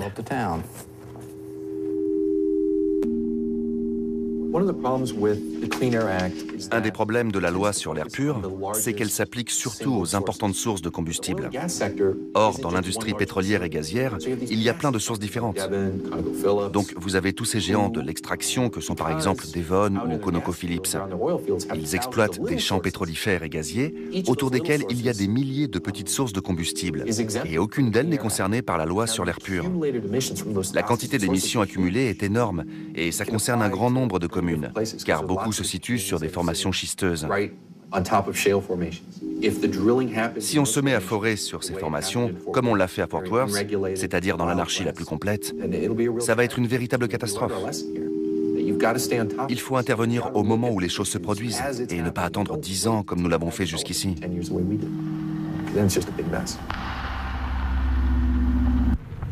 Si les émissions atmosphériques sont énormes au Texas, qu'en est-il de leur impact sur l'eau? La nappe phréatique est contaminée à cause des activités de production et d'extraction, et aussi des vieilles fosses qu'il y a dans toute la région. La nappe contient des métaux lourds, comme le barium présent dans le fluide de forage, l'arsenic, le cadmium, le chrome et le plomb. J'ai beaucoup de clients qui étaient des mordus de sport et qui buvaient de grandes quantités d'eau chaque jour. Eh bien, ils se sont empoisonnés à l'arsenic. Et quand ils sont allés à l'hôpital, le médecin a prié leur femme de sortir et il leur a demandé si ce n'était pas elle qui les avait empoisonnés. Cette partie de la Louisiane et le golfe du Mexique, au sud, reçoivent depuis 60 ans les déchets liés à la production de pétrole et de gaz. Un tiers de tout le gaz américain passe par cette immense usine. C'est ici qu'on prend tous les sous-produits et les eaux usées et qu'on les rejette à la mer en espérant qu'ils ne vont pas revenir. Mais lors des ouragans Rita et Katrina, ils sont bel et bien revenus.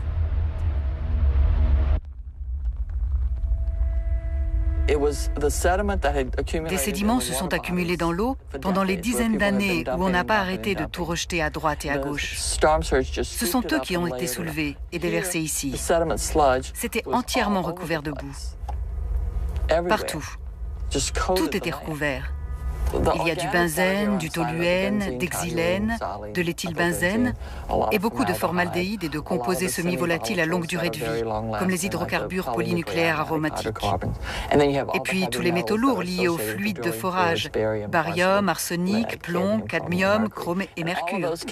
Tous ces produits se retrouvent dans les cuves, les murs d'endiguement, les unités de traitement thermique et les réservoirs de stockage. Mais il n'y a aucune protection contre les ouragans. Tous les contaminants que vous voyez et qui se situent au-dessous de 1,80 m de hauteur se sont répandus dans l'environnement. Et c'est valable pour toute la zone touchée par les ouragans? Sur toute la côte, Louisiane, Mississippi, Alabama et Texas. Et ça fait combien de sites? Combien? Des centaines de milliers.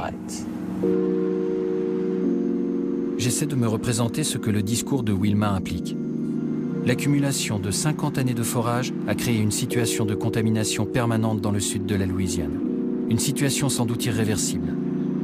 Et toute la côte, du Mississippi au Texas, est contaminée par les déchets pétroliers et gazeux. Je me demande alors ce que ces forages peuvent avoir eu comme effet sur tous les cours d'eau que j'ai rencontrés sur ma route.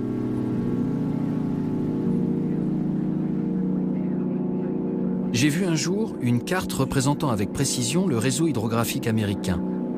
Il ne s'agit pas juste de quelques grands fleuves par-ci, par-là, mais bien d'un réseau beaucoup plus complexe. Et avec tous ces cours d'eau contraints de subir les campagnes de forage de 34 États, je me demande quelle sera l'ampleur des dégâts si cette situation se prolonge.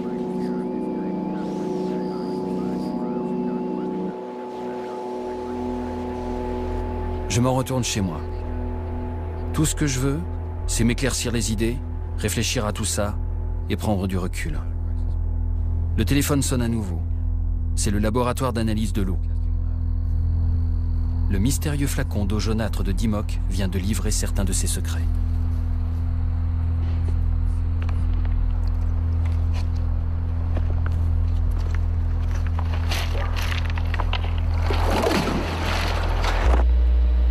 Le barium et le strontium se trouvent dans les fluides de forage et servent de lubrifiant.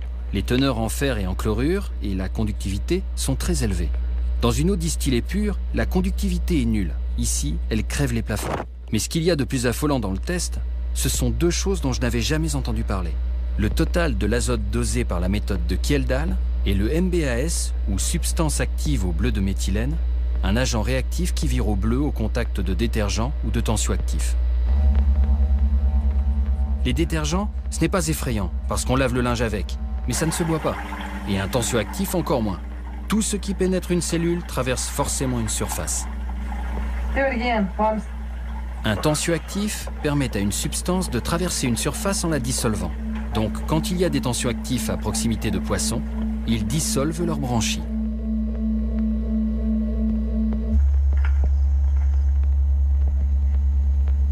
Ce petit flacon de liquide jaunâtre, il prouve quoi finalement? On leur a dit de balancer ça dans un cours d'eau. C'est toujours la même chose qui se passe. On a gagné quoi dans tout ça? L'argent ne fera pas revenir ce qu'ils ont détruit.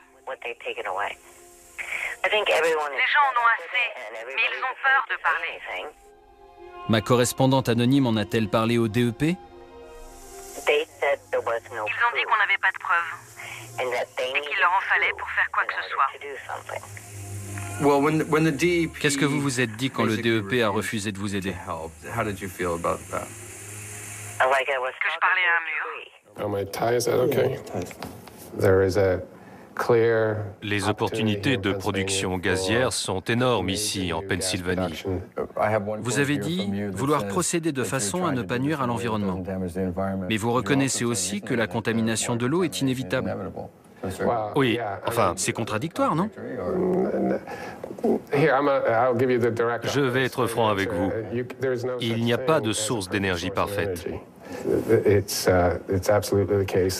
Et il est tout à fait vrai que la production de gaz naturel ne fait pas exception à la règle.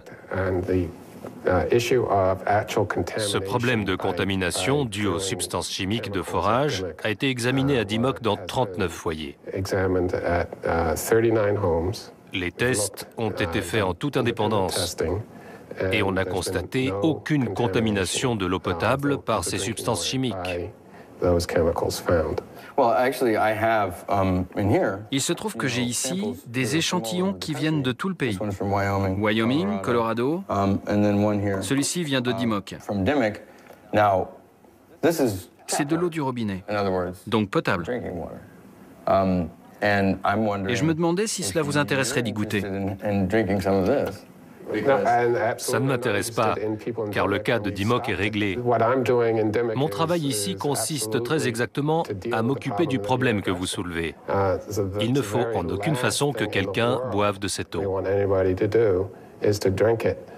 L'eau n'est remplacée que dans 4 foyers. Parce que c'est là qu'il y avait un problème. S'il y en avait eu 10, nous serions intervenus dans les 10. S'il y en avait eu 15, dans les 15.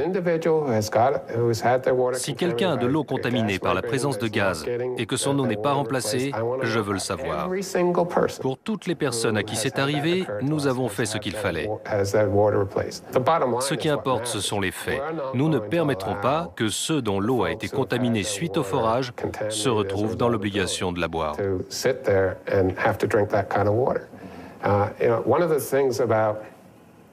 Ce que je voudrais dire, c'est que vous et moi, nous ne sommes pas du même côté de la caméra.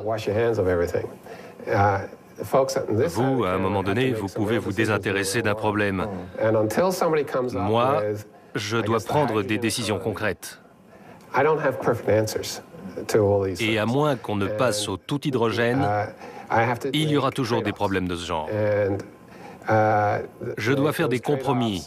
Et quand on fait des compromis, on est parfois amené à faire 2 pas en avant, 1 pas en arrière. C'est comme ça qu'on prend des décisions.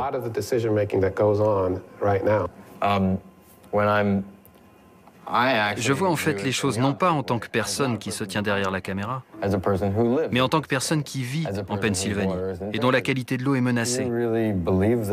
Pensez-vous vraiment que d'avoir recours à des citernes soit la bonne solution? On ne remplace pas un cours d'eau. Remplacer un cours d'eau? Lequel passe près de chez vous? Calkins Creek, un affluent du Delaware. Bien. S'il y a un problème, je veux le savoir. C'est grave. C'est le point de départ de mon projet. Tout à fait. Nous avons des équipes compétentes qui agissent sur le terrain. Mais nous sommes aussi extrêmement désireux que la population nous informe en cas de problème. Tenez. Prenez ma carte. Quelques mois à peine après cette interview, le DEP de Pennsylvanie enregistre la coupe budgétaire la plus drastique de son histoire. 350 emplois à plein temps sont supprimés et le budget est amputé de 25%. Au moment précis où se déroule ce qui est peut-être la plus grosse campagne d'exploitation du gaz naturel qu'ait connu cet État.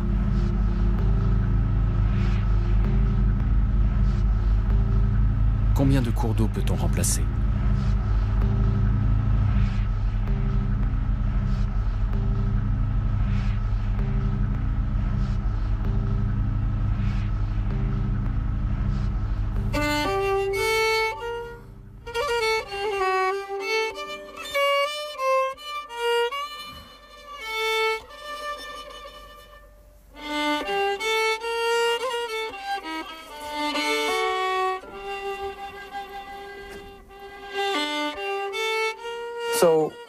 On voit sur cette carte d'où vient l'eau de New York, du New Jersey et de Philadelphie.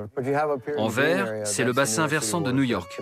Il est censé être protégé, mais sur toute la zone, on exploite le gaz naturel. En vert et blanc sur la carte figure le bassin versant de New York et le bassin du Delaware.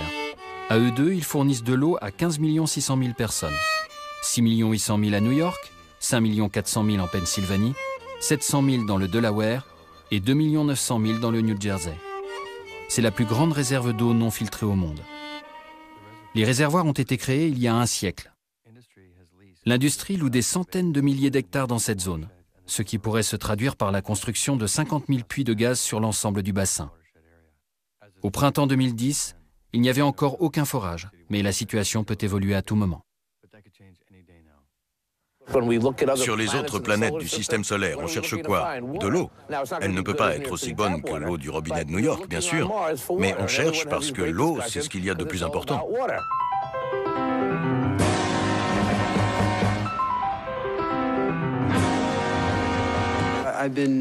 Je siège à ce comité depuis 18 ans. Je conseille la ville sur le plan environnemental depuis de nombreuses années. Je suis géologue et je n'ai pas fait tout ce chemin, avec toutes les années et tous les kilos qui vont avec, pour voir tout s'envoler en fumée. L'idée même que des adultes puissent s'asseoir autour d'une table et réfléchir à la manière de se livrer à ce type d'activité au sein d'une réserve d'eau non filtrée, qu'ils essaient de parvenir à leur fin, c'est tout simplement... Au restaurant, on vous demande toujours si vous voulez de l'eau minérale ou de l'eau du robinet. Ça doit faire 20 ans que je n'ai pas entendu quelqu'un répondre de l'eau minérale. Les gens vont au restaurant pour boire de l'eau du robinet. Ça dépasse l'entendement. Les gens se réjouissent de boire de l'eau du robinet. J'essaie de garder mon sang-froid, mais pour moi, qui suis géologue, spécialiste de l'environnement et décideur, c'est du grand n'importe quoi. C'est la plus grosse crise environnementale à laquelle la ville doit faire face. Malgré la présence de milliers de personnes lors des sessions publiques, le DEC, censé protéger l'environnement dans l'État de New York, ne veut rien savoir. Les débats se poursuivent des heures durant. On peut vraiment se demander si le DEC est à la hauteur de sa mission. Le DEC n'a pas proposé une seule réglementation nouvelle. Ce bassin versant est absolument irremplaçable. Aucun représentant du DEC ne vient assister aux audiences. Je veux qu'on appelle le DEC et qu'on lui dise que les gens ici présents attendent qu'un de ses représentants vienne dans cette pièce. Il y a même des conférences de presse sans presse. Ce serait bien qu'il y ait des journalistes, mais le sujet n'est sans doute pas assez sexy, pas assez important. L'approvisionnement en eau potable de 9 millions de gens, ça n'intéresse personne. Ils sont où les journalistes? Là-bas? Dans la salle de presse. Une conférence de presse sans presse?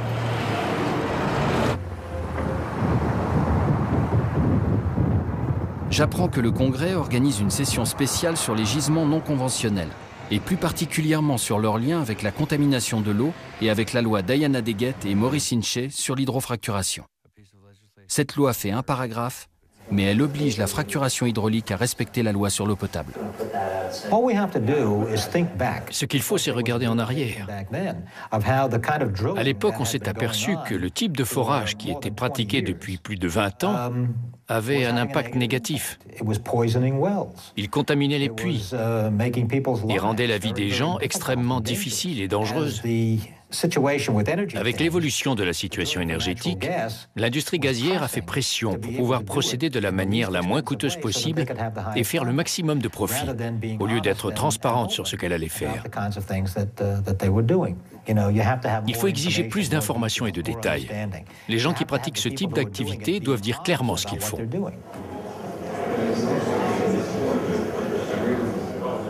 Au terme de mon périple à travers le pays, voilà que je me retrouve dans les couloirs du Congrès.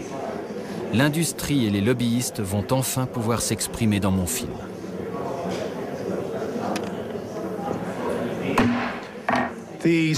La parole est au sous-comité à l'énergie et aux minerais. Ces derniers mois, la presse et Internet ont avancé que 6 États avaient enregistré plus de 1000 cas de contamination de la nappe phréatique suite à la fracturation hydraulique. Ces faits ne sont pas exacts. Les différentes études menées ces 11 dernières années n'ont conclu à aucune menace crédible sur l'eau potable du fait de la fracturation hydraulique. Pourquoi l'hydrofracturation fait-elle naître de telles inquiétudes? Parce que les matériaux utilisés ne sont pas biodégradables. Une fois qu'ils sont dans l'environnement, ils y restent. Si 2% seulement de ces centaines de milliers de puits étaient installés dans le sud du pays, ce sont plusieurs milliers d'incidents qui menaceraient de survenir. Monsieur Appleton cherche des problèmes là où il n'y en a pas. Car quand on examine tous les autres cas de figure offerts par les différents États, on voit bien que l'hydrofracturation ne pose pas de problème. Et je suis fier que cette industrie emploie autant de personnes dans l'État qui est le mien. Et j'entends bien la soutenir. J'en ai assez que certains essaient de tuer une industrie alors qu'ils ignorent tout des faits. Si nous renoncions à l'hydrofracturation, nous serions dépendants du pétrole étranger et menacés par le terrorisme. Je n'ai pas connaissance de cas stipulant que... Bien. Votre temps de parole est écoulé. Alors, Madame la députée de Guet, Merci, Monsieur le Président. Nous avons pu constater que de nombreuses techniques d'extraction sont synonymes de risques pour la santé humaine et de dégâts environnementaux. Monsieur John, vous dites que la fracturation hydraulique ne présente aucun danger pour l'eau potable. Alors pourquoi vous opposez-vous à la divulgation de la liste des produits chimiques utilisés pour l'hydrofracturation en vertu de la loi sur l'eau potable? Comme je l'ai dit précédemment, les informations que nous avons... Pourquoi vous y opposez-vous? S'il n'y a aucun danger, pourquoi vous opposez-vous à la divulgation de la liste des produits chimiques? Nous avons divulgué aujourd'hui, avant la séance... Les substances utilisées? Oui. Pour chaque procédé? Elles sont listées dans un document. Donc, vous ne vous opposez pas à mon projet de loi? Nous avons informé... Vous opposez-vous toujours à mon projet de loi puisque vous avez divulgué ces informations? J'en ignore le contenu. Il oblige à révéler la nature des produits chimiques utilisés pour l'hydrofracturation en vertu de la loi sur l'eau potable. Le cadre réglementaire actuel... Oui ou non?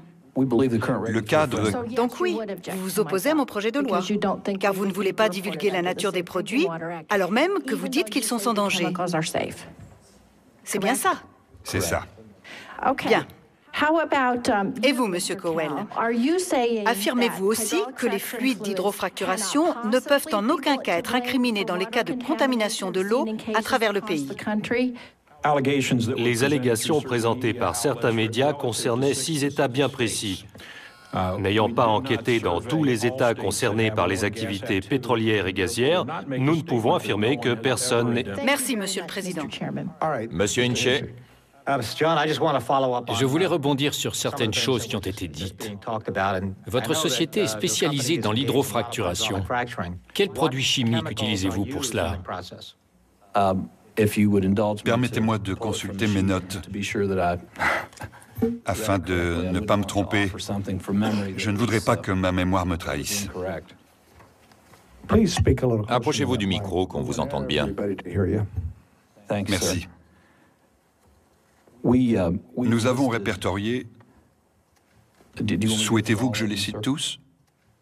Je commencerai par l'acide chlorhydrique ou l'acide muriatique comme produit chimique pour dissoudre certaines boues dans les puits. Un agent antibactérien comme le glutaraldéhyde. Un agent de fractionnement pour réduire la viscosité des fluides, à savoir le persulfate d'ammonium. Nous avons besoin d'un inhibiteur de corrosion pour protéger la résistance du coffrage des gazoducs. Lequel? D'après mes fiches, il s'agit du formaldéhyde de diméthyle, comme agent de réticulation du sel de bore, comme réducteur de friction du distillat de pétrole, comme agent de neutralisation du fer, de l'acide citrique, du chlorure de potassium comme désoxygénant. Une question pour M. Appleton. Avez-vous eu vent d'une seule étude empirique indépendante qui aurait été menée et qui aurait conclu que l'hydrofracturation est sans risque pour l'approvisionnement en eau? Toute utilisation de ce type de produit chimique dans l'environnement présente un risque si elle n'est pas correctement réglementée. Bien. La séance est levée. C'est ici que nous allons nous arrêter. La loi sur la fracturation hydraulique est parvenue au Congrès. Mais l'industrie se bat bec et ongle. Ni l'État de New York, ni la Pennsylvanie n'ont cherché à protéger les bassins versants. J'ignore ce qui va arriver ici. Est-ce que tout cela va disparaître? Je ne sais pas non plus ce qui va se passer dans le reste du pays. Les amis que je me suis faits lors de mon périple vont-ils pouvoir souffler un peu? Tout ça dépend beaucoup de vous. J'ai trouvé au plus profond de moi de l'amour pour ce pays. Mon jardin ne fait plus qu'un avec Divide Creek, dans le Colorado, Pavilion, dans le Wyoming, les rues de Fort Worth ou les cimetières et les écoles du Nouveau-Mexique. Ce n'est plus uniquement mon jardin, c'est le jardin de tout le monde.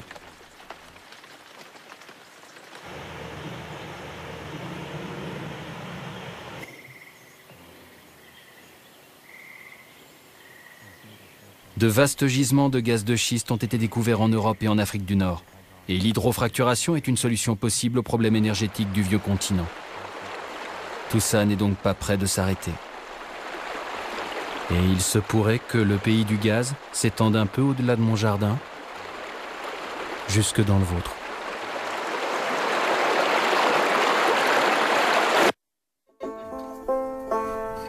Ready? All right.